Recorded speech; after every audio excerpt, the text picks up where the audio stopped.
Hi there, and welcome to Thrive Yoga and Wellness and Thrive Online. My name is Jennifer Dixon, and today we are going to talk about a three-legged dog. So Adho Mukha Svanasana, or downward facing dog, typically you have your arms, both arms and both feet on the ground. Sometimes when you come to a flow class, however, you might hear a teacher cue, okay, three-legged dog, or they'll say, raise your leg up. So what that does is it helps to build a little bit more strength in the shoulders, but it'll also help to create a nice stretch along the side body.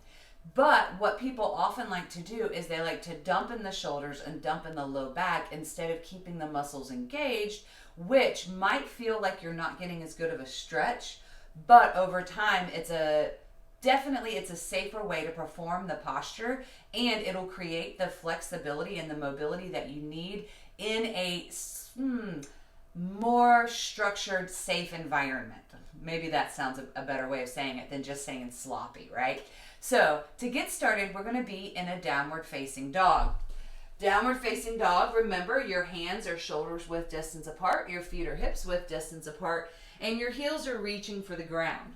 They may or may not touch it today. That's totally okay. And if they don't, just keep practicing.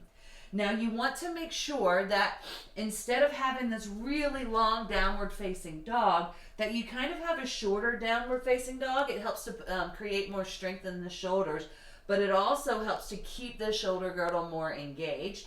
And then I like to go ahead and shimmy this grounded foot towards the midline a little more. So if your feet are hips width distance apart, I like to shimmy it in ever so slightly. Then you get to lift up one leg. In this case, it's my left leg. Some teachers like to cue keeping your hips straight, and that just kind of helps to keep everything engaged a little bit more. I personally love to open up the hips, bend the knee, and reach that heel towards the opposite shoulder.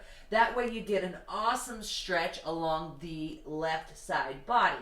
But things you want to keep in mind is you don't want to dump into the right shoulder. If you keep your shoulders square, that keeps the shoulders nice and strong, protects the shoulder girdle, and guess what? It provides even more of a stretch along the obliques and the side body. Now I'm going to do it where you can see my shoulders across the front.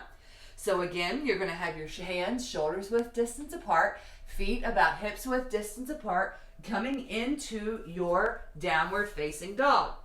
Now we're going to lift up the right leg, but before we do, we want to shimmy that left foot a little bit closer to midline. So here it is, about hips width distance. Here I am shimmying it in just a few inches. Raise that right foot up high. Now you can play with what it feels like to have the hips square, and then bend that right knee, lift the right knee high, really high up, opening up across the hips. See how my shoulders are still square. You can keep gazing towards your belly button, or if you'd like, you can look forward slightly. Now you're reaching that right heel towards the left shoulder without collapsing the left shoulder in like that. That's just really not great for your shoulders. So keep the belly engaged, shoulders square, lifting that right knee up really high, which by the way will help to push the left heel into the ground a little more, and you're working that right heel towards the left shoulder. This creates an incredible stretch along that quad and the side body. It feels really good. And it's a really great way to work on flipping your dog, which will be another video for next time. So thank you so much for watching. Again, my name is Jennifer Dixon with Thrive Yoga and Wellness. I hope you had fun. I hope you maybe learned something new in today's tutorial. And if you'd love to come and practice with us and you're in the Chattanooga area, make sure you swing by Thrive Yoga and Wellness. We're located at 7633 East Brainerd Road.